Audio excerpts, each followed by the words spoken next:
5, 4, 3, too late. I'm live. Just me in my studio. I was having a good morning until about 5 minutes ago. And then things took a hard left turn. But I said I was going to be here, so I'm here. And, you know, a lot of labels get thrown around these days. And it's interesting because you can have one word and 20 different people will have 20 completely different experiences and understandings for what that word is. What's the word of the day? That relates to this video. Neurodivergent. Neurodivergent? I've heard that word before. You just think you're whatever. I'm like, no, like you don't understand. Okay? Here's why I bring it up. The way I'm wired, personally, is everything feels like it's extra. Everything feels magnified. If I'm feeling happy, like I'm ecstatic. And I don't like polarize. I don't go from one extreme to the other. There's a lot of middle ground for me, which is nice. I've had to work on that. I've done really well. But the way I'm wired neurologically with my nervous system, my endocrine system, my genetics. So like sounds, certain sounds will, like, you know, when you nails down a chalkboard, everyone's like, ah! Well, people who are neurodivergent, like, we can have a total psychotic break. No, Jennifer. Well, for some people, like, but not me. No, no way. So yeah, things like bright light, which we will have today. I don't do well in bright light, which is maybe why I never get on the stage, because I love to play instruments and I love to perform, but I don't like the bright lights. I don't like bright lights in my face. But we need bright light today because, number one, I decided to put myself in the video today instead of just turning it around and just showing the work. There's a reason for that, but I'm not going to talk about that now. I had this little meltdown right before as I was getting ready today, and I was like, you know, I gotta film the meltdown. So that video will be coming after this live stream today. We have a slow connection. Let's get to business though. Hopefully I won't be too cubed. So this is really bright because I'm going to show some really cool glazed pottery that just came out of the kiln this morning. I grinded down the bottoms to get off any drips or just inconsistencies, or what a nice smooth bottom. And, you know, I wasn't as happy with this glaze unloading as I was the one from, was it yesterday morning or the morning before? I can't remember. No, the morning before. Is this the third one? Anyway, I think I got it all done in 3. I've got one left, but only a few pieces. Where am I going to start? What am I going to choose today? Let's start with our brand new blue, that this is the very first piece I've ever tried it on. And what's really interesting is that it has a sister piece. This is the sister piece. This is the new blue that I've been working with. I've helped a couple of people with it, and now this is like their favorite blue. And so this is from Spectrum Glaze Company. And this is called, what is this called? Oh my gosh. Scandinavian blue. Scandinavian, hi. So this is Scandinavian blue. Well, this is oceanic blue from the same company. And there are differences, and I don't know if you can tell what they might be. Well, you can easily tell. On the technology, it's more pronounced. The oceanic blue is darker, which I like, but the Scandinavian blue is still kind of dark. Now, after selling for 2 years in my booth, I'll be right back. In my booth, what I've noticed is that, yeah, some people are like super into like really colorful pieces, right? Like something like this, right? That has like literally 20 different colors.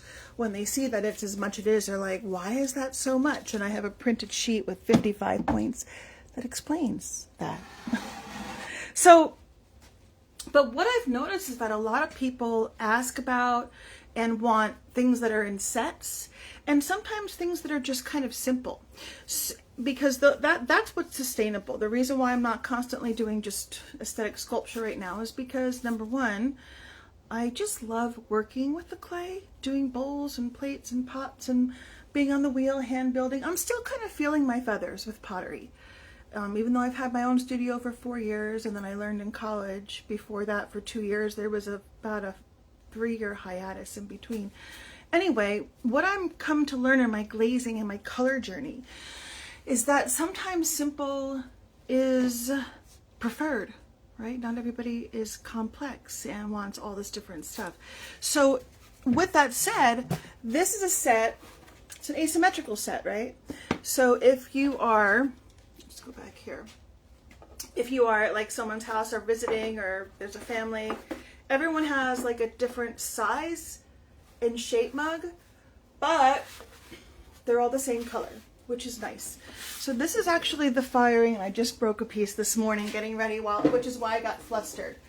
So this is the Scandinavian blue. These are all brand new works. I have not shown either one of these on Facebook or anywhere yet.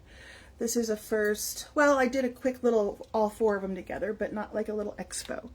So this is the Scandinavian blue. Obviously no filters, which I really wish I could have one for my face this morning. Anyway, so it's these two, which are both kind of like, they're just a nice average size mug.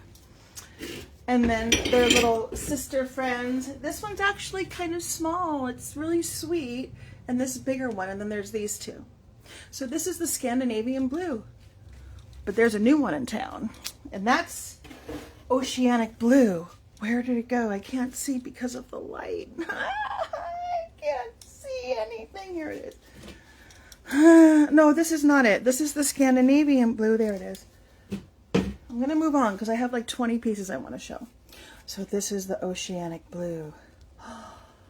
And it was interesting because this pot, I picked it up and when it was drying and the edge popped off. So you know what? I'm like, I'm just going to carve a whole thing out. And I think this would be a cool piece to do like some succulents. You know how they do them coming out of the sides? So I just kept it because people really like strange stuff like that. Stuff that's really different without like it having to be a big deal, like a sculpture or something. Not that there's anything wrong with sculpture. I do sculpture. Not as often as I might like to, but again, in terms of sustainability. So my new favorite blues, hands down, Oceanic blue and Scandinavian blue, both by Spectrum. Let's move on. Moving on up to these. All right, let's look at, what are we looking at? Where is my other one? There's this one and this one. So these are, again, another asymmetrical set. I'm starting to offer sets. Hello, hello. So this is, I wonder if I turn the phone actually this way a little, if it'll help. Yeah, a little bit. This is Mako's passion flower. I don't know if you know this, but passion fruit in Maui in Hawaii is called lilikoi. But this is passion flower. Again, no filters, no special effects. Both have a really nice trimmed bottom.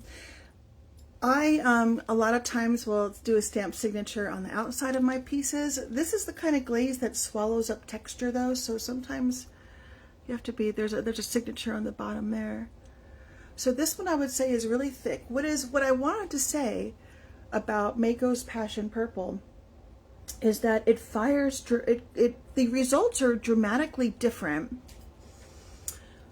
depending on what temperature you fire it at. You can fire it at cone 5 or cone 6. And the lower you fire it, the darker your colors. And the hotter you fire it, the lighter the purples come out. And you get more of these are little chunks in the glazes, and when they melt and reach temperature, and the technical term is blooms. These blooms of color, rather than being spots, they start to melt at higher temperatures. So This is a really cool series, a little two-setter passion flower. Let's move on.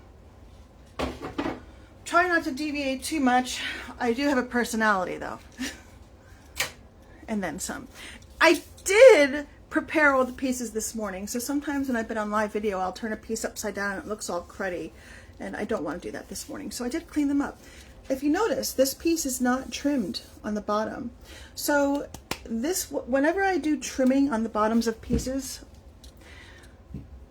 they're always like, in terms of price, they're much higher because it's a lot of work that goes into trimming, or for example, putting on a handle. But like something like this, for example, that has no handle, has a flat bottom, it's going to be a super affordable piece. It's small. It'd be really nice for someone. Anyway, this is a new glaze combination that I'm trying for the very first time. This is it. The inside is the most beautiful part about it. Let me see if I can position the camera. There we go. Oh, this way. Yes, isn't that gorgeous? Love that. This color is by Spectrum, and it's called Textured Kiwi Fruit. And it's got these blues and these creamy greens, and it breaks these different greens, but then over it, we put a color by Spectrum called Holly. These are actually cone 5 glazes, which is a lower temperature, and it does make a difference, even if it's 20-degree difference. Big difference in terms of your clay and color and how it performs. Really love the handle on this one. Oh, I should put my glasses on.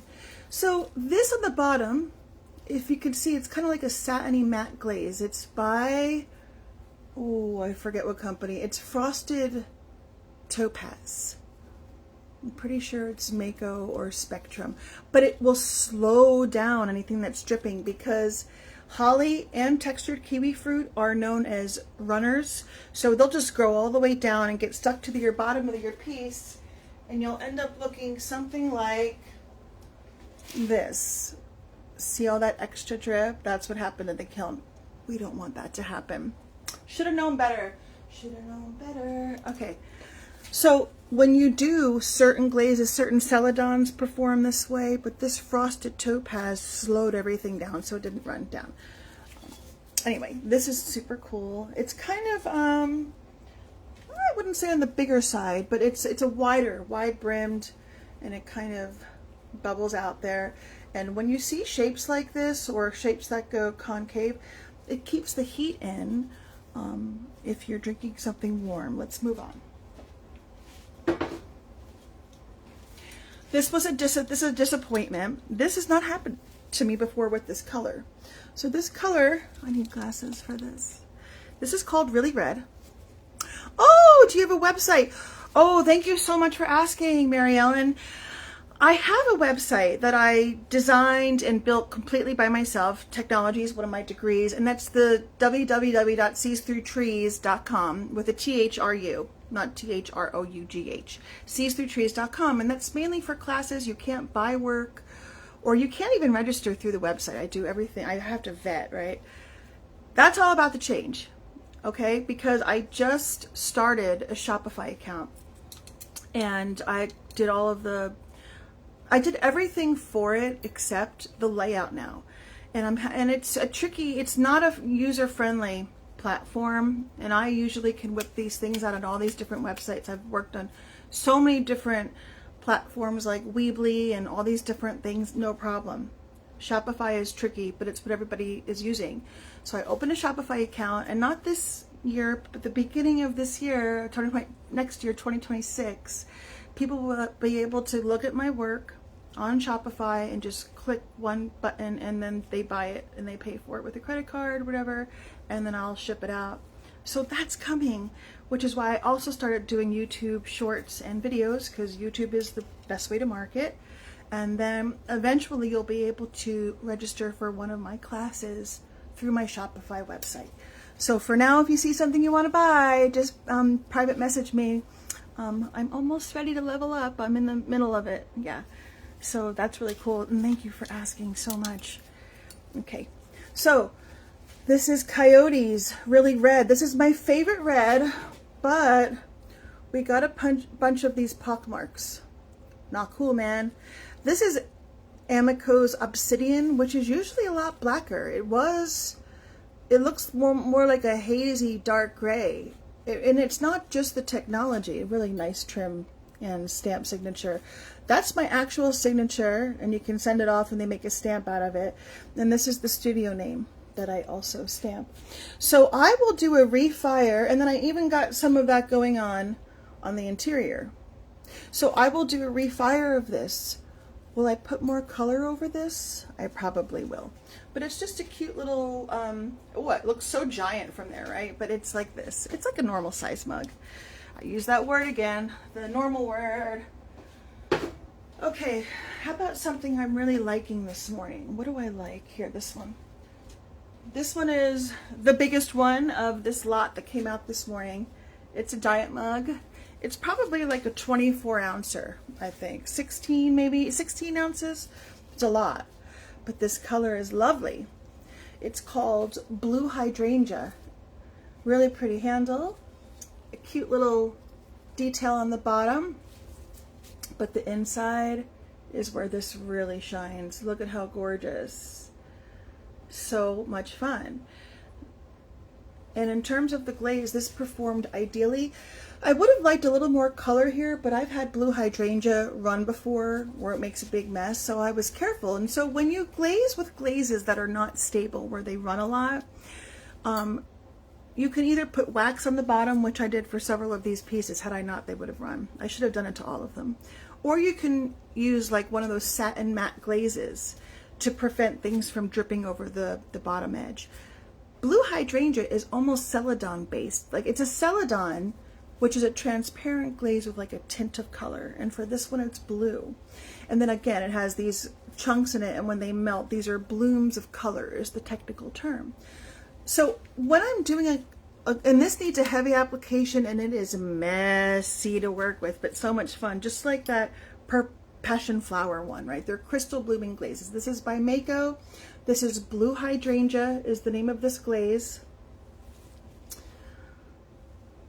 And when I glaze, I stagger, right? So I stagger layers by putting one coat around the whole thing. And then the second layer, I'll start about right here. And then I'll come up from there, and then the third layer here, and then the fourth layer just on the rim. That way we don't get too much runnage. You don't have to do it with every glaze though. This has run for me before, this glaze, even though it's not really supposed to. But because I was firing at a hotter temperature, because cool things can happen at hotter temperatures with crystal blooming glazes. I'm not going to do a refire, but I do wish there was a bit more color. If I hadn't pointed it out, no one would have probably really noticed, unless you have that art eye. Because really, it's the inside anyway. So anyway, let's move on. Here's another one I like. This is a brand new color. Look at that! So bougie. Now, this color is also by Spectrum, and the other day, I asked the Spectrum group, I'm like, hey, how do you pronounce this color? I mean, I knew I could have just gone and Googled it and listened, but I just wanted to see what everybody would say because it was really funny. And I don't know how to pronounce it, and it's Bougainvillea, so like Bougainville. I don't know. I don't speak French. I don't know. Anyway, oh, I just noticed something about this mug, which is not cool. I have a little, where is it? Oh my gosh, can you see that? This is what just reduced the value by like $30. Right here, there's a little, there it is. That one gets a nose flare. Not happy about that.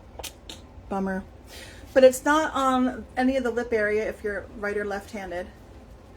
So, oh man, I'm so bummed out that has a little fissure there. But look at the cute little flower, and I love the handle on this.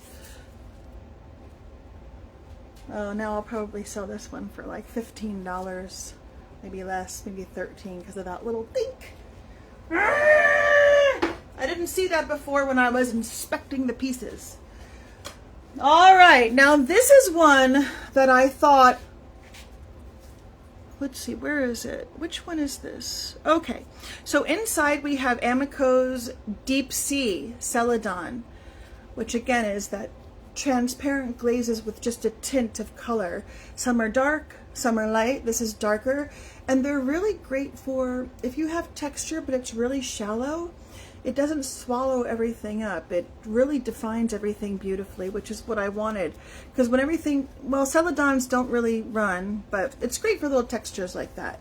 If you notice, this is pretty thin, right? To be able to throw this way so it's not really, so you can have a giant mug and it doesn't feel like, oh, like you're lifting weights to drink your coffee, right? So that's one of the benefits of a nice thin, it's not too thin though, trimmed stamp sign bottom.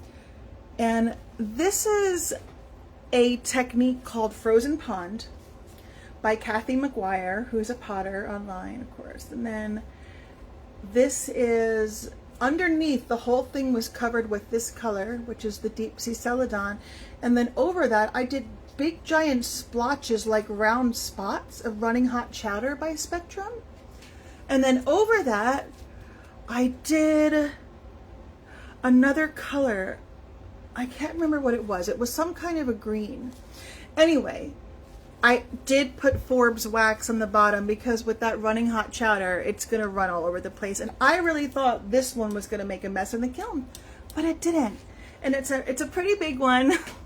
My head is really big, so it's not really fair to compare. Usually people will put like a quarter to show the size, right? Next to their piece. So this is so cool. I love this. I love this. This is one of my favorites of this whole firing. Get my face out of there so we can get some close-ups there. I remember when I first started my pottery studio, I went on YouTube and I was looking at how other potters did their live video streams and their longer streams. And what I liked most is that when they showed the pottery close up, it's like I show it close up so you can really see. What was that color over the top? I'll have to look back in my notes. My notes are just like a little photograph I take with the jars next to it. So I've got it somewhere. Okay. Another one that I thought was gonna run. It did not. And I'm so happy about it. But I didn't quite get the effect I was going for. So there is this effect called Northern Lights. And it's where you take a black Celadon glaze and you put a few layers on, and then you take other colors and you just put a few coats on, and then the colors over the black look like, well, I've never seen them, look like Northern Lights, or wherever you're at, looking at the lights in the sky when all that's happening. This is it. Again, let's do some close-up. So this is my really red, the one that pinholed really bad with the black. It did not pinhole on this piece, and it was over black. So why did this red over the same, this same red over the same black not pinhole on this piece on the same clay as the other one in the same firing? I don't have an answer. It's a mystery. Potters who have been doing this over 30 years, things happen, you read on the groups and they're like, I've been doing this for 45 years and I still have no idea why this happened. And then you go, I thought it was just me. Beautiful trim bottom. Look at that. That's a gorgeous little bottom. So we have the really red. And I did some of the Scandinavian blue. This is, I think, textured turquoise down here. And with a little bit of smoky Merlot. Here's the interior. Again, it's supposed to be more like a solid black, but it looks like a charcoal gray to my eye. Which is fine. I'm fine with it. Just not the result. It was, again, it was the very bottom of a really old jar of obsidian. I love this. I don't know. Maybe this one is my favorite. I put on too many coats, which is why I did not get like the results that a lot of people are trying to achieve. I have gotten those results before. But anyway, so there's that. And the shape is really cool. It's kind of edgy down here on the bottom. And this is what I call an invisible or a floating, this is a floating mug because you can't really see the bottom, but there is a nice little lip, and there's some nice form to that one. Okay. Next. All right. Now, this is a super problematic clay, but when it hits, it's beautiful. It's like a kind of dark tan, and it's got these manganese speckles. Most clays do not perform well on it. You can see I got a little bit of runnage, which I already grinded off, and I thought there was another spot. So the thing with these little spots that you have to grind down, I haven't yet, but the next thing I'm going to be investing in my studio is a diamond core grinding set. It's like, you know, a water sanding disc, and these no longer become a problem, and then you can really smooth out the bottoms of your pieces, and it's like the next level of professionalism. And it's going to be probably, I don't know, $400 for a grinding set, but that's what's happening. That's what I'll buy myself for the holiday, because I'm not a Merry Christmas girl. I'm a happy holiday girl. Oh, she just said it. Although I hope you have a Merry Christmas if you celebrate Christmas. Okay, gorgeous inside. We did get a little bit of pinholing on the bottom. I'm not super concerned. I do like the lip. And I did, after it got bisque fired, I sanded everything down to smooth out all of those manganese chips, and then I put the glaze on so that it's really nice and smooth when you're drinking it. But was this the refire? This is a refire. This did really, really badly, and then I went over it with running hot chowder and pearl, and it fixed it right up. Did a really nice job. A nice little mellow. It does have a nice trim on there. I probably would do this one for only about 20 bucks. I'm not going to go on and on. This was a disappointment. This color is called Dark Star. It's one of the most expensive glazes in my studio. And it's supposed to give you like this dark kind of rainbow with these different types of crystals. It's really cool. I don't know if it's because it was fired too hot. Some people say this has to be refired 2 or even 3 times. I never recommend doing more than one. Like if you have a piece that came out of the kiln after glaze and you don't like it, you can reglaze it and refire it 1 time. If you don't like it, you can't just keep glazing it and refiring. It totally compromises the clay body. But 1 time is okay. So nice trimmed bottom. These gave some interesting drips here. This is Lunar Pink Interior by Amico. I don't know how it performed. I've never seen Lunar Pink do this before. It's so pretty in there. Oh my gosh, like really so nice. The handles came out really lovely too. Little flowers. So, I mean, I'm debating on whether or not to put another coat on and refire. But when I look at these drips and how long they were with such a small amount of glaze, I'm like, And I did wax the bottom of this because this Dark Star can be a big runner. If I were to have used, is it Dark Star or Solar Rainbow? I forget now. I have it written down. If you put it on the inside and outside of one piece, it will totally bubble and blister like glass shards when you take it out of the kiln. It's really interesting. So you can only do one side. And you have to fire it 3 inches away from other works. But come on, focus in. There we go. I've had major success with this color in the past. I feel like I needed more coats, even though I put 4 coats on. You can even see through a little bit there. So that was an interesting result.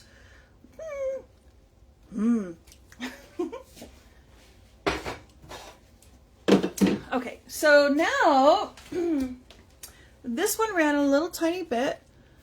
Oh, this is something I was saying and then I digressed. When I show this to people and I'm like, hey, this was a $40 piece, but now it's a $20 piece because I don't have the diamond core sanding discs yet and I couldn't really grind that all the way off. And you know what people say most of the time? They're like, I like that. I think it adds character to the piece. So it is nicely trimmed, but yeah, it's just got that little run over, but you can't really see that because of the shape of the piece, which is a cute little, like a little wide honey pot piece. Let's look at these colors close up. Let's focus in there. The interior is really lovely. I love when you can see the brown kind of coming through. This is a beautiful dark clay, really nice interior. Pearl, that's the name of that color. Oh, this one was an utter disappointment, and yeah. So inside there's all these little like icky yucky things. So this will be a refire. This is Amico's Fire Brick Red. So obviously I put too many coats in, but I didn't think I did because I know what happens when you put too many coats. So I will not reglaze the inside. I'm just going to fire it again as is and see if this melts down a little more. And this color up here, I think this is Emerald Falls. It's some kind of green that you put over the Fire Brick. Oh, it's Seaweed. Seaweed over the Fire Brick Red by Amico gives these really cool green blue results. Isn't that amazing? I love that. Yeah, sweet little handle. And it's a pretty big one. So this one will get refired. I think I will put a little more glaze just on the rim. Next, this is just Amico's Mulberry Celadon. Again, a dark, transparent glaze with the tint of color. And it was just kind of like a piece that I mushed together. Me personally, most potters, probably all potters, really beautiful, they don't like to take their junk work and sell it and offer it to the public. I'm not like that. I take all of my demo, like if I'm teaching a class and I make a quick little demo piece, I'll throw some glaze on it and throw it on the 13 and under table at a booth when I'm going to market a festival. And by the way, being on Shopify and doing YouTube next year, I'll only be doing about 2 or 3 festivals, and they'll be like really huge ones with like 20 or 30,000 people, like music festivals, now that I know what I'm doing and how to get into them and what to do when you're there, because it's a lot. So working smarter, not harder. But at the markets and festivals, I do have a 13 and under table because not everybody can afford a $40 or $50 or $80 or $150 mug, right? So I wouldn't say there's anything wrong with this mug. It's just wonky. The shape is weird. It's not really trimmed. It does have a stamped signature. You can tell that it's kind of lopsided. It was one that I was throwing on the wheel where I was like, oh, that didn't come out good. I'm going to fire it anyway. Put it on the 13 under table because people love that table. At my booth, I have sold pieces for $350 and I sell pieces for $3. When I was first starting out, the first year selling, if I didn't have that 13 and under table, I wouldn't have even covered my booth or application fees, let alone the equipment that you have to have, which is tents and tables and table covers and things to wrap things in and advertisements and all these different things. So I'm going to keep my 13 and under table, but I'm just wondering on Shopify if I might have like a seasonal sale, like once a season, where I take all the 13 or 15 and under pieces and I'm like, here they all are. We'll see. Again, I showed you this one. This did not come out the way I thought. This is a color called Pearl. It gave all these blue results, which is what I wanted. Didn't want that. Should have put Forbes wax to stop that running. I've just got a few pieces left, and these are from the firing before this, and these are my favorite. This is one of my top 5 favorites from Mako. This color is called Aurora Green. This is one glaze. Look at that. It has those crystal blooms. It's under my face. It's so beautiful. And I fired this at a very hot cone 6. What's a hot cone 6? What's a cold? What's the difference between a cold cone 6 and a hot cone 6? Well, cone 6 has a range. It's like, I think like 2,200, I don't know, 10 all the way up to 2,200, I think 67, right? So if you're firing at 2010, you would say, oh, that's a cool cone 6 or a hot cone 5. But when it's almost to cone 7, I go, that's a hot cone 6. So I noticed that Aurora Green performs much better at higher temperatures. There's so much more color variation. Like some of these real turquoisey bits with these beautiful ambers, and then this kind of gold hues. And this does not translate in this camera. This is so lustrous and beautiful. It looks like this brown gunk. It's not. It's beautiful. And it's, I would say, this is the shape of it. Don't drop it, Jenny. So here's the outside, which is just as pretty. And of course, signatures. It's really nice. This is Aurora Green by Mako. Love this. Love this piece. Next. So I did some more snake mugs because I sold my snake mugs that I made from the last series. So they didn't come out the way I want them to. This is one. They're still in really good shape though. So I'm not sure what I'll price them at. I love Midnight Run Flux by Emiko is one of my favorite glazes of all time. I, believe it or not, love gray. Grays are one of my favorite colors. This is almost like a blue gray.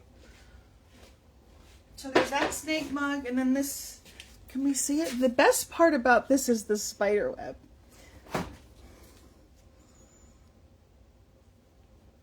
So fun. And there are little snakes in there. And I do like the little butterfly thumb rest. We're getting down to the nitty gritty. Almost done. I can almost shut this light out. So this is a set. These are my favorite. This is my new favorite thing. Show the bottoms first. So you can see the color clay, right? It's like a brown speckled clay.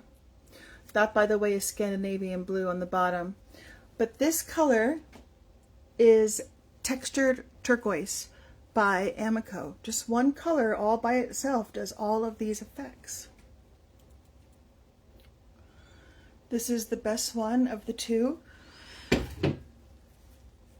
This one had a slight crack before I fired it. And again, I was like, I'm going to fire it and put glaze on it. Maybe it'll plug the hole up. And it did. Because I did the water test overnight and nothing came out the bottom. But of course you would not want to put this one in the microwave. This one you could.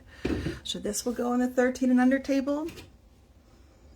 This is what, like a $13 mug, $40 mug. However, I do have another companion for Textured Turquoise, which is this one. So this could be a set, right? Same glaze, same clay, both really beautiful. Do a close up now. Textured Turquoise by Emiko, 4 times staggered. I'm not going to explain what staggered is right now.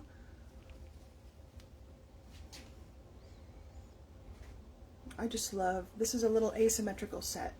Textured Turquoise. Boop. All right, last ones. Here we go. What's left? Oh yeah. Nothing to really write home about on this one. This is that problematic clay once again, but the inside with the nori green. I think nori green. Is that Spectrum or Mako? It's one of the other. Love this color. Yeah. This clay is so beautiful, but very tricky to work with. Okay, last thing. What do we have? Oh, ooh, we saved the best for last. I don't smoke, but people all the time are like, can I use that as an ashtray? And I'm like, you can use anything as an ashtray. Okay. If you're a Gen X kid, you can. Okay. This does never translate in the computer. Like, you can't appreciate it. It literally like has silver shimmery sparkles in it. This is a color called Black Aventurine, and the only way to really get it to translate is, if you're going to try, you have to do a video. It kind of has this oil spot effect, but it is so shimmery and so pretty, and it loves texture. It performs best with texture. Again, this is Amico's Black Aventurine. There is a brown version by Amico that is not food safe. The black one is food safe. So there it is. I love this. I get even closer. Yeah. And the bottom is pretty simple. I forgot to sign it. So I could do it with a Sharpie if someone's like, I want a signature on there. Or I don't know. We'll see. We'll see, because this one will sell. People love the Black Aventurine. Okay, I am going to now turn this light off. Thank you, dear.